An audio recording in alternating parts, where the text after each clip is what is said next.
Creo que ahorita sí. Listo, ya estamos en vivo ya. Saludos y bienvenidos a otro encuentro de los webinars promocionales que estamos realizando los jueves. Recuerden que siempre nos pueden sintonizar los jueves a las 6 p.m. Perú, pero hoy estamos haciendo una sección eh, y lo tendremos a las 7 p.m. Perú.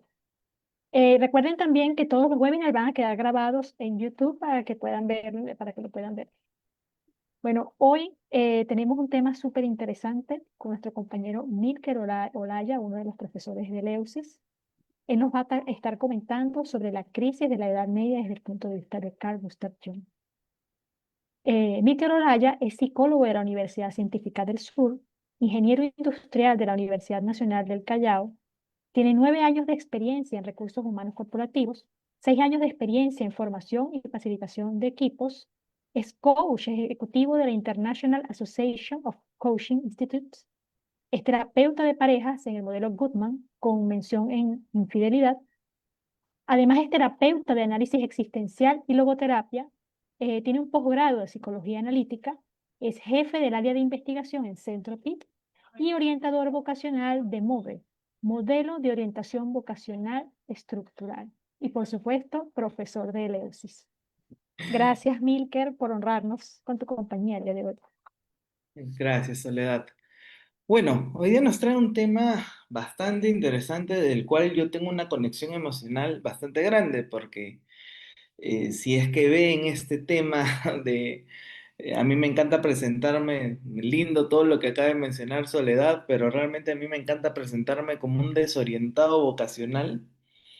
Justo por eso, porque la crisis de la mediana edad la vivencié en primer lugar. O sea, había construido toda una vida en relación a la ingeniería. A mis 32 años estaba en el lugar que en teoría debería estar un ingeniero de mi edad, pero sentía que había construido la escalera en la pared equivocada. Y en ese momento empecé a caer en una crisis profunda que no entendía, que solo la pude entender cuando realmente tuve acercamiento a Jung y entender de qué se trataba lo que me había estado pasando en ese momento, ¿no? Y gracias a esa crisis llegué a la Eleusis, a Jung, y se consteló todos los proyectos que armé en mi vida, de los cuales ahora estoy agradecido porque es esos proyectos sobre el cual yo sostengo mi vida, ¿no? Entonces, cuando hablamos de la crisis de la mitad de la vida, este, no lo vamos a entender como una crisis donde pasa un declive. A ver, hay una figura desde la cual uno se puede entender, ¿no? Nosotros venimos de la nada, o sea, desde esa nada, llegamos a esta vida a buscar ser alguien y cuando logramos ser alguien empieza el camino de retorno a dejar de ser alguien para conectarnos de nuevo con la nada. Esto que Jung mencionaba en este tema del himno de la libélula, de la polilla, que diga, el himno de la polilla, ¿no? Acercarse y regresar.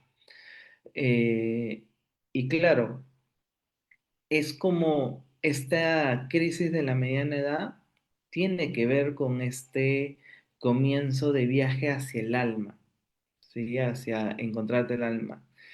Porque nosotros vamos a entender, por ejemplo, que el ser humano, y esto lo plantea Jung, vive atrapado entre dos mundos, el espíritu de su profundidad y el espíritu de la época. ¿Qué es el espíritu de la época? Es toda la construcción cultural que tiene que ver con lo que le ha sentido a una identidad, ¿no? Son los valores, son las cosas que son aceptadas, son las cosas que se espera de uno, ¿no? ¿Y cuál es el espíritu de tu profundidad? Son tus llamados internos, ¿sí? Entonces, eh, eh, en esto, en este viaje, evidentemente uno pasa por ser absorbido por el espíritu de la época y tratar de cumplir con todas esas expectativas que uno espera de sí, ¿no? Entonces, y esto es interesante porque en esta primera mitad de la vida nosotros vamos construyendo no solo una identidad, sino estamos construyendo un sentido, ¿no? Que es, que no es ni algo lógico ni externo, sino de alguna manera una resonancia interna que busca una coherencia con nuestra dirección vital, ¿sí? Entonces, eh, pero ¿qué pasa? Que cuando muchas veces nosotros nos vivemos subyugados con el tema del espíritu de la época, pensamos que nuestro sentido es eso es lo que le da sentido este plano cultural. Entonces vamos acercándonos en esa dirección, ¿no? Como si tuviéramos ese checklist en el cual nos dijeron, si tú hasta esta edad no has cumplido con todo esto, estás perdiendo, ¿no? Pero ¿qué es lo que pasa cuando uno le mete mucha energía a cumplir ese checklist y llega a completar ese checklist y se da cuenta de que sigue sin aparecer ese sentido, ¿no? Entonces, eh, todos estos valores que tú creías que eran importantes para ti, empiezan a cambiar. Entonces, de ese sentido, tú pasas a un contrasentido, ¿no? Donde empiezas a cuestionar, todos esos objetivos, estos roles que has asumido en la primera mitad de tu vida y que ya no están resonando tanto contigo. Entonces, un ejemplo común, ¿no? Y es lo que me pasó. O sea, de un ingeniero que se esperaba que a sus 32 años sea un objetivo, que un objetivo sea de que sea un ejecutivo exitoso, súper competitivo y que tenga el súper puesto, ¿no? Que a esa edad ya tenga los bosquejos de la construcción de una familia y ya tenga una hipoteca o algo relacionado. ¿Sí me dejo entender? Pero la realidad es de que ya tenía absolutamente casi todo eso, pero eh, n- seguía sin darme un sentido. Entonces, ¿qué características tiene esta crisis? Primero, que va a aparecer la insatisfacción interna, ¿no? Eh, a pesar, por ejemplo, del éxito y la estabilidad que uno podría encontrar, uno empieza a encontrarse con ese vacío, este sentimiento de estancamiento, ¿sí? Y que yo en algún momento lo hablé, que tiene que ver justo con este sentido de la angustia de base, ¿no? El ser humano, al ser arrancado de la naturaleza, va por la vida con esta sensación de solitud que termina generando esa angustia de base. Y que claro, y todos lidiamos con esa angustia de base de distintas formas, ¿no? En donde algunos serán las fiestas, drogas, sexo, este, pero otros será justo la búsqueda de obtener ese estatus a nivel profesional que uno podría esperarse, ¿no? Entonces, o esta sensación de éxito vendida, en el común, pero todas esas ideas empiezan a ser cuestionadas cuando te das cuenta que llegando ahí, este, de nuevo, te cruzas con ese vacío. Lo que después aparece es otra característica de esta crisis, es la pérdida de la identificación, con los roles sociales, ¿no? Entonces ya uno deja de sentirse identificado con este rol que te han vendido en relación al trabajo, en relación al rol familiar y en la relación al tipo de estatus, ¿no? Y empieza un progresivo análisis del pasado, ¿no? O sea, surge la necesidad de empezar a revisar todas las decisiones que has tomado, tus sueños no cumplidos, tus heridas, ¿no? Y empieza a haber una emergencia de lo inconsciente, ¿no? Donde el inconsciente empieza a manifestarse más claramente, empiezan a aparecer sueños intensos, síntomas, impulsos creativos o hasta la propia depresión. Por ejemplo, a mí lo que me pasó es que ese contacto de emergencia del inconsciente apareció en forma de sueños, que me hablaba sobre qué había hecho con esta parte de mí que me conectaba con las funciones más receptivas. Entonces, en esta emergencia, empecé a tener sueños muy vívidos que me conflictuaban y ni siquiera los entendía porque en ese momento ni siquiera estaba involucrado con la psicología junguiana como para entender qué me estaba pasando. Inclusive llegué a pensar que me estaba volviendo loco, ¿sí? Para finalmente empieza todo un desplome del yo.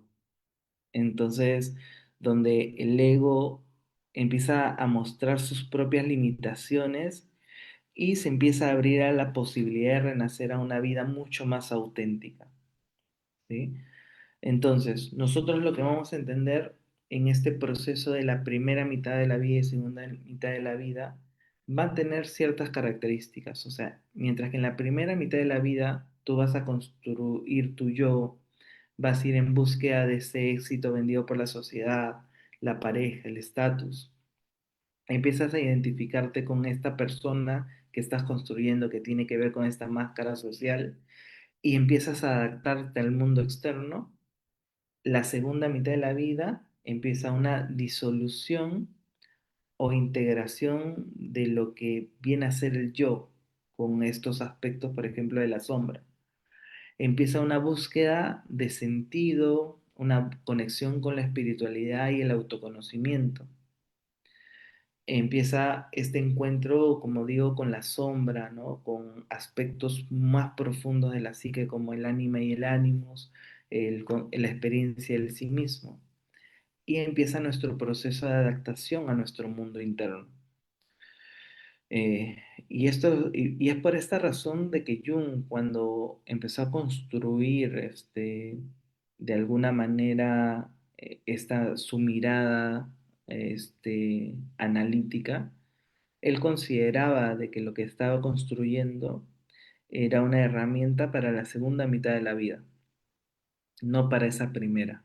Para esa primera estaba lo freudiano, para esta segunda consideraba que estaba mejor posicionado lo junguiano, si me dejo entender.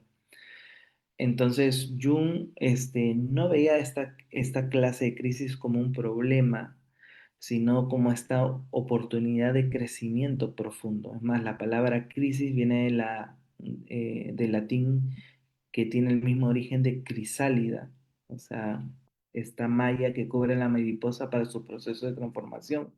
Entonces, esta crisis es este umbral en el cual pasa el individuo para esta completud psíquica, ¿no? Entonces, donde ya empieza a aparecer la emergencia de esta integración de consciente e inconsciente y accediendo a una vida más significativa y simbólica, ¿no?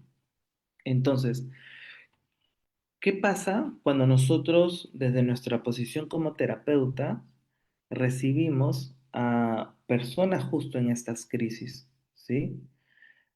Que, que por ejemplo, yo acá en Perú me dedico mucho a la orientación vocacional adulta, ¿sí? Y dentro de este tema de la orientación vocacional adulta, eh, hay una excesiva identificación que uno tiene con respecto a la máscara relacionada, por ejemplo, con la carrera, ¿no? Y yo muchas veces explico de que va a ser muy importante entender la diferencia entre la vocación, entre la profesión y entre la ocupación. Que al no entender esta diferencia, muy fácilmente uno puede perder el sentido, ¿no? Porque la vocación viene de algo esencial, viene de la palabra vocatio que significa llamado. Y claro, no es un llamado esotérico que le van a decir, oye, tú, Milker, vas a hacer, sino es qué te llama la atención. ¿Por qué te llama la atención ciertas conversaciones y no otras? ¿Por qué te llama la atención ciertas actividades y no otras? ¿Por qué te llama la atención ciertos tipos de películas y no otras? O sea, en todo se encuentra ese secreto vocacional. La profesión tiene que ser entendida como una herramienta, ¿sí? O sea, yo muchas veces cuando hago conferencias yo pregunto, ¿no? O sea, eh, si yo les dijera a todo el mundo, chicos, nos vamos a ir a hacer un trabajo, agarren una herramienta, la mínima pregunta que me harían es, ¿qué trabajo vamos a hacer para tener una idea de qué herramienta elegir? Pero muchas veces, y me atrevo a decir que la mayoría de nosotros elegimos una profesión sin entender para qué la íbamos a utilizar, ¿sí me va a entender? Entonces, eh, eh, e- es bien importante entender de que siempre el ser humano va a estar por encima de esta herramienta, encima de su profesión. Y eso significa que la va a poder utilizar como se le venga en gana. Les pongo el ejemplo, ¿no?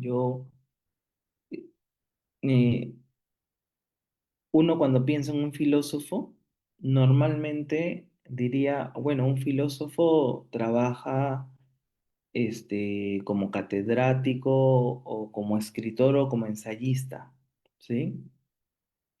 Pero, por ejemplo, el director de relaciones laborales de una transnacional donde yo trabajaba era filósofo y nunca vi a alguien tan capacitado para tomar decisiones en momentos difíciles. O sea, era una persona que podía ver ángulos de situaciones que las personas, que yo consideraba que las personas no lo veían. ¿Sí? Por ejemplo, otro caso, una persona acá en Perú es una periodista, politóloga, que no es periodista, es abogada, pero si yo le preguntara a muchas personas, ¿no le sirve el ser abogada? Nadie me diría que no, porque el hecho de ser abogada hace que sea la única periodista que con constitución en mano diga, bueno, están a punto de hacer esto en el Congreso, por ejemplo. Entonces, la real pregunta sobre la herramienta profesional es, ¿esta herramienta me sirve o no me sirve? No es si la ejerces o no la ejerces, que es una pregunta que yo considero que está fuera de foco porque es colocar a la carrera por encima de uno y siempre es al revés. Y la ocupación es el fin de nuestro viaje, que es encontrar qué lugar queremos ocupar en el mundo, que va mucho más allá de un puesto de trabajo. Por ejemplo, hay personas que se ocupan de generar mejores climas laborales y lo hacen independientemente si están trabajando en una empresa u otra, se siguen ocupando de lo mismo. Yo me ocupo de facilitar información y lo hago independientemente de dónde estoy. Siempre estoy facilitando información. Entonces, esto es, creo que es principal. Por ejemplo, cuando nosotros estamos haciendo una reestructuración de un paciente que acaba de caer en una crisis. Porque muchas veces la crisis se termina detonado por el oficio. Entonces, cuando este paciente empieza a entender que por un lado está su vocación, por un lado está esta herramienta llamada profesión y por otro lado está esta ocupación que quiere tener, es donde empieza a ver si empieza a analizar la coherencia de qué tan alineadas están las tres en su vida, ¿sí? Y ni siquiera diría las tres, sino qué tan alineada está esta vocación con la ocupación, porque la herramienta tal vez no pueda estar tan alineada, pero la herramienta tiene que ser útil para conectarlas. Les pongo un ejemplo, ¿no? Yo en un proceso vocacional termino con un chico que me dice esto, ¿no? Milker, yo lo que realmente quiero es tener un podcast que hable sobre el ser humano. Yo le digo, ya, perfecto, me parece súper coherente. Y le digo, bueno, ¿qué herramienta te puede servir? Y él no decidió estudiar comunicaciones, lo que decidió fue estudiar psicología, porque la psicología le iba a servir para entender la información que quería para tener ese podcast que hable sobre el ser humano. O sea, él no estaba estudiando psicología pensando en que iba a ser clínico, educativo o corporativo, sino bajo esa intención. ¿Diríamos que se equivocó? Evidentemente que no, Por ejemplo, también tuve un chico que terminó con el sueño ocupacional de querer ser un escritor de novelas y decidió estudiar filosofía. ¿Se equivocó? Evidentemente, si vemos la carrera como una herramienta, entendemos que no, porque evidentemente la filosofía le va a ayudar a tener una profundidad adicional con la cual imprimir a las novelas que escriba. Entonces, es entender esto, ¿no? De que cuando una persona llega a esta crisis que muchas veces revienta por el lado profesional, es como toda una reestructuración de realmente cuál es mi esencia, qué impacto quiero generar y qué herramienta quiero utilizar para ese impacto, ¿no? Entonces, mm, si uno trabaja desde la perspectiva junguiana, evidentemente es un momento donde hay un montón de trabajo en la exploración de los sueños y los símbolos que emergen en ese momento, ¿no? Eh, es un momento donde hay que permitir que surjan intereses nuevos, creativos y también espirituales, o sea, con este sentido de trascendencia. Eh, Permitir que deje de ya representar ese personaje que había construido hasta ese momento, entendiendo de que va a buscar vivir en una coherencia mucho más profunda, porque justo en este símbolo del Dios venidero que hace Jung en el libro rojo, justo aparece este Dios cargando una cruz, ¿no? Donde se habla del sentido, el contrasentido, el sinsentido y el suprasentido. Entonces, evidentemente este viaje de la crisis tiene que ver con esto, ¿no? Donde estas cosas que tenían sentido dejan de tenerlo y tú pasas a un contrasentido, que tiene que ver con, de alguna manera, cuestionar estos valores que habían guiado tu vida. Pero en este cuestionamiento, muchas veces si no es muy bien mediado, tú tienes el riesgo de caer en el sinsentido. Entonces, y en ese sinsentido es donde uno aparece esta desconexión completa con el flujo de la vida, donde dices casi un nihilismo, ¿no? O sea, esto no tiene ni una clase de sentido, ¿para qué? O sea, realmente, este, mm, la vida laboral es simplemente para pagar cuentas, hacer hora y morirse. Entonces es como perder ese es el significado profundo de lo que significa dejar una estela en tu andar. Y a veces yo me pregunto si es por esa razón por la cual los lunes vemos a muertos vivientes andando por la vida, ¿no? Porque simplemente han reducido la vida en nada, tiene por qué tener un sentido. Trabajemos, ganemos dinero, paguemos cuenta, hacemos hora y nos morimos, ¿no? Entonces, y esa pérdida de sentido es uno de los peligros más grandes del alma contemporánea. Entonces, y en esa pérdida de sentido es donde empieza a aparecer, a mi parecer, todas estas formas de lidiar con ese sinsentido, ¿no? Y es por esa razón que vivimos una sociedad que está muy ligada al camino hedonista, ¿no? Al parche rápido. ¿Por qué hay tantas crisis de sentido en el ser humano, ¿no?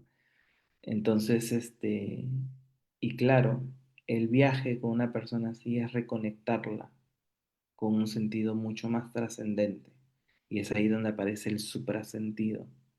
Y ese suprasentido es algo que va más allá del sentido porque es un sentido interno, donde tú ya no importa lo que tú hagas, sino importa lo que pasa a través tuyo, ¿sí?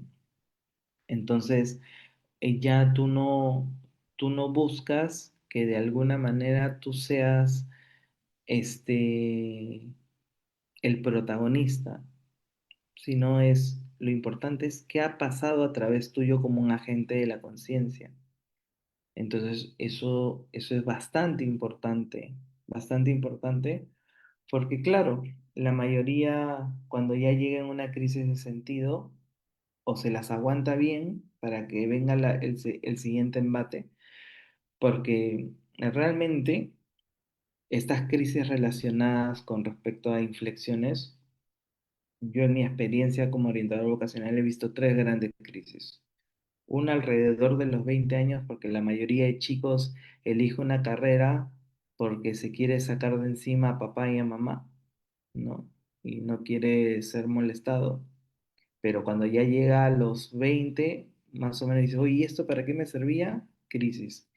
La siguiente gran crisis es alrededor de los 40, o sea, entre 30 y 50, que es esta crisis de la mitad de la vida. Pero si Si tú no haces tu trabajo en esa crisis va a detonar en la crisis de los 60 donde uno ya pagó casa, ya pagó colegio, ya pagó actividad, o sea, todo, y uno dice, ¿será que ahora sí puedo hacer algo significativo con mi vida? A tal punto que acá en Perú hemos hecho programas de orientación vocacional para jubilados del Banco Central de Reserva. O sea, así de enorme es la pregunta que muchas veces nosotros observamos con cierta displicencia, si me dejo entender. Y tal vez por esa razón también soy un obsesionado con el tema, porque, claro, o sea, si yo les hablo a nivel personal, yo a mis 32 años trabajaba en una planta transnacional, administraba tres plantas industriales, esas plantas industriales tenían alrededor de 1000 personas, y estaba en un puesto con mucha proyección, entonces uno diría, bueno, Milker a sus 32 años ya está en el lugar que debería estar, pero cuando tuve esta emergencia interna y empecé a cuestionarme todo lo que había construido como sentido, fue bastante difícil porque sí me pasó por momentos donde caí en el sinsentido, donde dije, nada de esto este, tiene un sentido. Y esa caída al sinsentido hizo que yo pateé el tablero. Yo pateé el tablero sin saber qué quería hacer y agarré y me fui en búsqueda de para ese entonces que había conocido a mi amigo Javier, que se dedicaba mucho al trabajo de facilitación, al trabajo de orientación vocacional y decirle, mira, ahorita estoy en un momento donde no sé qué hacer con mi vida, he pateado el tablero y quisiera aprender. Y claro, en ese momento mi amigo no tenía ni siquiera un puesto de trabajo para ofrecerme, pero me dijo, bueno, lo único que puedo ofrecerte es de que estés a mi lado y vayas aprendiendo mientras que vas observando lo que hago. Y claro, y pasé de tener el superpuesto como ingeniero en una empresa transnacional a ir acompañando a Javier cargando las cajas de los materiales para los talleres. Y para mi familia fue como diciendo, tú te has vuelto loco, o sea, todo lo que te has esforzado para lograr lo que has logrado, porque yo soy el primer profesional de mi familia, entonces había un peso enorme de decir, ¿y estás dejándolo todo? Parte de mi familia se molestó y ni siquiera me quería hablar, porque no entendían en absoluto por qué había tomado decisiones de esas características. Eh, pero dos cosas constelaron que funcionaron a mi favor. En ese momento no tenía ni familia ni hijos, así que dije, si me muero de hambre, me moriré de hambre solito, ¿no? Y lo otro es de que eh, conocía a alguien que me podía de alguna manera guiar. En ese momento fue Javier. Y claro, y poco a poco fue construyendo la vida que tengo ahora, ¿no? El fin de semana pasado hicimos un evento para 17.000 personas, justo en temas de orientación vocacional. Y claro, yo en la conferencia principal, parado frente al escenario, les decía al público, ¿no? Eh, si todo lo que tuve que pasar para reformular mi camino, fue doloroso, fue un precio súper bien pagado, porque el hecho de estar acá parado viviendo mi vocación, es lo que le ha dado sentido a todos esos movimientos. Pero muchas veces las personas tenemos un nivel de tolerancia alto ante la emergencia interna, ¿no? Pero tarde o temprano ese volumen sube, sube, sube, hasta que ya se hace insostenible, ¿no? Entonces el punto está en qué tanto puedes esperar hasta antes de que eso te haga colapsar, ¿no?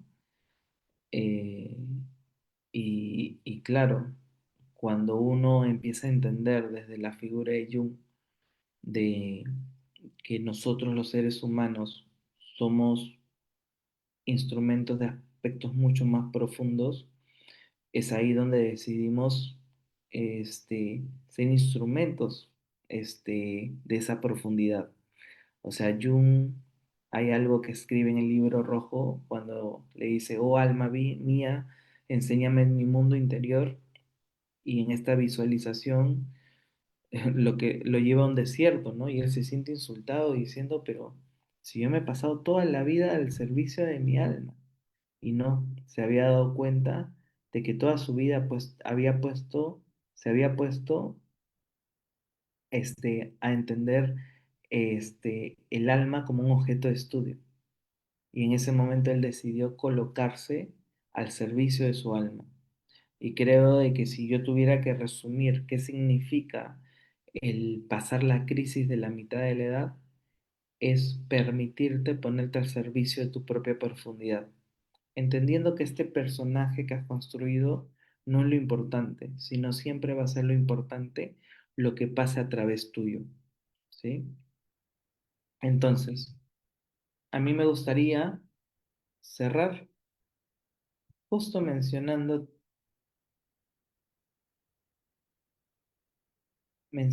un poema que a mí me parece valioso, que justo se llama El llamado, y dice así: has sido llamado, aunque no lo creas, aunque te resistas, aunque te preguntes, la vida te ha llamado entre todos los millones que lucharon por nacer. Y si lo lograste tú, fue por tu llamado. Aunque te dé miedo y te paralices, aunque te amarres a tu silla, aunque te pelees con la vida, el universo te ha convocado a protagonizar tu vida, la vida. Y si te deprimes y te saboteas y te oscureces y corres al lado contrario para no estar en el escenario de tu vida, te seguirá llamando una y otra vez hasta que la promesa florezca, la palabra salga y la obra se vea. ¿Qué volumen necesitas? ¿Qué frecuencia es suficiente? ¿Qué dolores buscas para despertar, escuchar el llamado y hacerle caso? Bueno, espero que estas pequeñas reflexiones con respecto a la crisis de la mitad de la edad les haya servido de algo. Les agradezco el espacio y a las 14 personas que han estado conectadas mirando el espacio. Entonces, quiero que se cuiden un montón y conmigo será hasta una próxima oportunidad. Precioso, Milker, de verdad precioso. No tenemos comentarios en este momento, pero sí hay varios, hay varios me gusta, hay varios agradecimientos, Milker, y muchas personas preguntando, o sea, comentando, ¿no? Emocionados. Ujú, De verdad, hiciste una exposición preciosa, me movió muchísimo porque esa crisis de los 30 veces es fuerte, si da a los 20 y tantos, a los 30, yo la recuerdo también, y es un periodo en que uno se cuestiona, pero resulta que el cuestionamiento es bueno, ¿no? ujú. Gracias Exacto. por compartir además esa experiencia personal, Mirkel, que nos ilustró de manera preciosa lo que nos presenta. Me gustaría pedirte para cerrarnos si nos puedes comentar un poquito de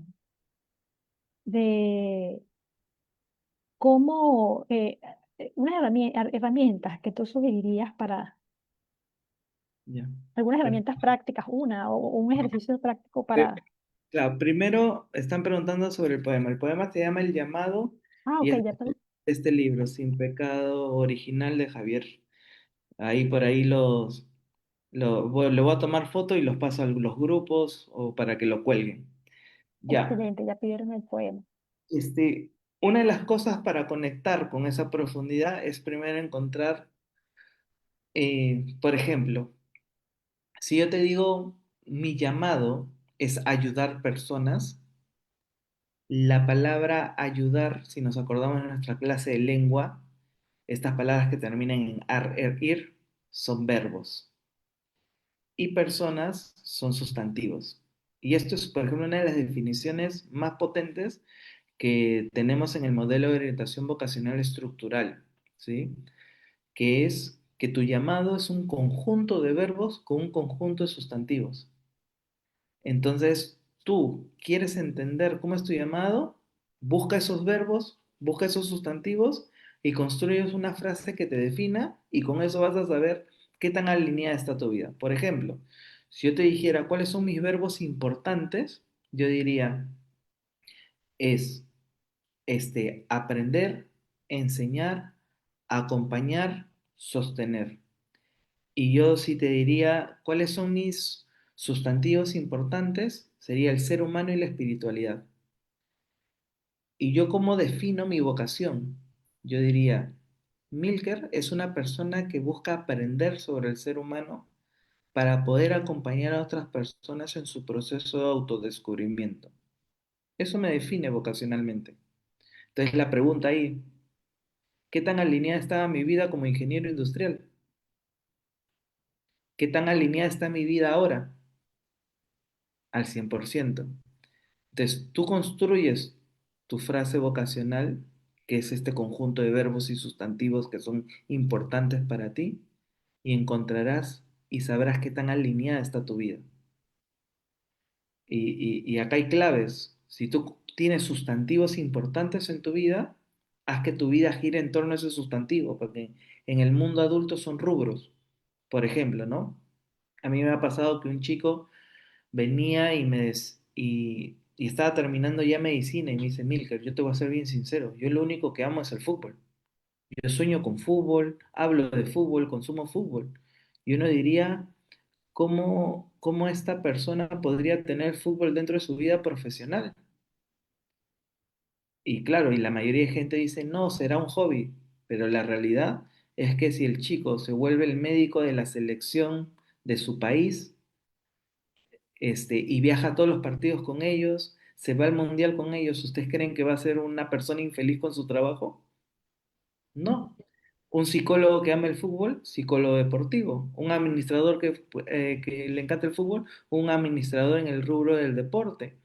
Entonces, la idea es de que cuando tú descubres esos sustantivos importantes en tu vida, lo que tienes que hacer es el compromiso de cómo construir tu vida alrededor de ese sustantivo. Entonces, esa es la clave. Encuentren esos verbos y sustantivos importantes y construyan una vida coherente con tales. Y ahí está el viaje. Bueno, Hermoso, espero que haya servido la respuesta. sumamente, sumamente, sumamente clara y voy a ponerlo en práctica, me encanta.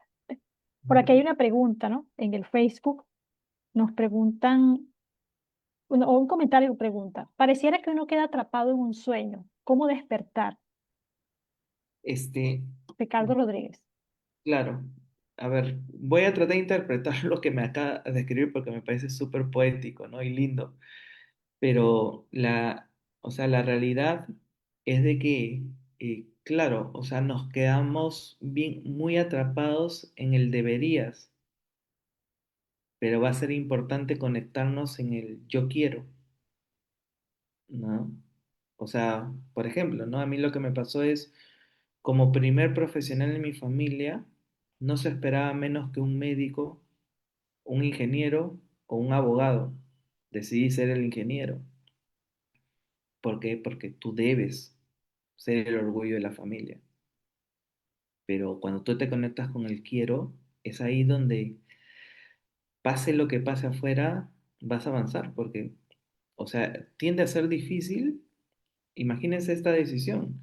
Ya trabajaba en la empresa transnacional, tenía el puesto y todo eso, y renunciar a todo eso, tuve muchas objeciones de mi familia mirándome que te estás volviendo loco. Pero claro, ahora me he ganado un montón de respeto por mi familia, ¿no? Porque ven ahora lo que me dedico, ven las conferencias masivas que hago acá en el Perú, o sea, ¿pero por qué? Porque me atreví a seguir mi llamado. Como dice el poema, el llamado seguirá llamando una y otra vez hasta que la promesa florezca y la palabra salga. Entonces, decidimos irnos de esta vida como un proyecto que no se dio o decidimos irnos de esta vida dejando la estela de nuestra huella. Bueno, gracias. Cuídense un montón. Hermoso, Mirker. Ese es despertar, Nos vemos. aunque duela. Muchas gracias, Mirker, y muchas gracias a todos los que estuvieron con nosotros. Les mandamos un abrazo y los esperamos la próxima semana.